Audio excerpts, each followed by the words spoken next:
Now, Press TV's correspondent in Myanmar's Rakhine state says government-backed Buddhists keep burning Muslim villages and destroying their mosques. Following government-backed Buddhist attacks, only 6,000 out of 70,000 Muslims still remain in the city of Sitwe. To get the latest developments now on the ground there, we're joined by our correspondent David Matthews on the line from Rakhine state in Myanmar. David, thanks for being with us. First of all, tell us what you've been seeing there where you are. Of course, the reports that we're getting about villages being burnt down, mosques being burnt down are exclusively what you've been telling us from what you've been seeing on the ground. So do tell us the details. Well, first of all, let me tell you about these camps. I went to a Rohingya camp this morning where about 20,000 people 20,000 Rohingyas. Now, there is enough food in this camp, enough food to survive, but they're very low on medical supplies. One man who was there since the camp started 40 days ago said that 18 people, mainly children, have died from preventable diseases since the camp started. I saw one child in a very bad condition. He was ill from diarrhea-related illness. Now he's being carried by his father and is unable to walk.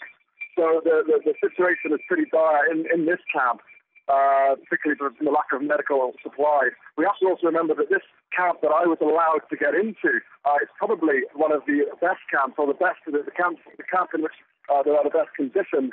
The Turkish ambassador was allowed in yesterday, and there was also the Vice President of Indonesia and some UN organizations allowed in today. So the military is very tightly controlling what they and we are allowed to see. People inside this camp told me that in the other camps, in which there are many, tens of thousands, of course, Muslims have been displaced. In these other camps, the conditions are far, far worse. In regards to the violence, you were talking about the violence. Inside this camp, it's interesting here.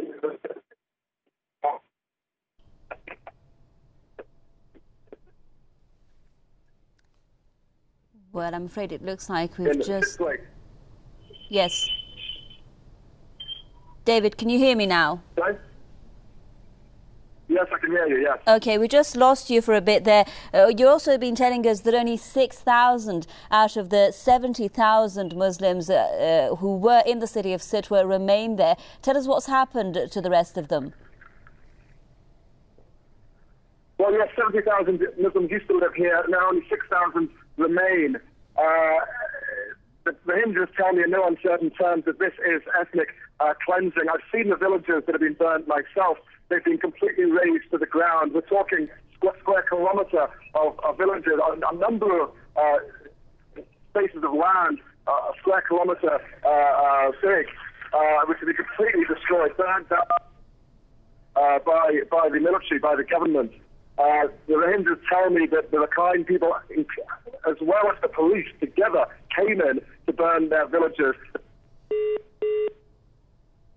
All right, looks like we just lost our connection there with our correspondent joining us from Rakhine State in Myanmar, David Matthews. We'll try to bring him back, though, just as soon as we can for more news. Again, I'll just like to remind our viewers that the latest reports exclusively reported from our correspondent there on the ground, telling us that entire villages, mosques have been burnt down. And again, 6,000 out of the 70,000 Muslims in the state of Sitwe remaining there because of the attacks by the Buddhist majority extremists we're hearing and security forces in Myanmar. Of course, we'll give you more news on the situation.